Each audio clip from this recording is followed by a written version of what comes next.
لما تكون متخانقة مع أختي والنهاردة عيد ميلادي وبفكر يا ترى هتجيب لي إيه؟ بينا زمانها قاعدة مستنية. شوفي بقى المفاجأة اللي محضراها لك يا بينا. ما لقيتش ورد جبت جرجير.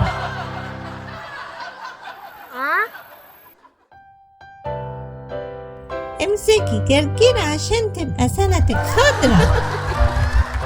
اعمل ايه باكل الارانب ده؟ قالك اني هقدم سلطه جنب التورته؟ ايه من الحاجات الملزقه؟ انا عايزه حاجه حلوه ملزقه عشان خاطري. خلاص خدي دي ملزقة يا ملزقة. هي هعملها حيواني الأليف. كوتشي كوتشي كوتشي كوتشي. انتي جميلة، انتي عاوزة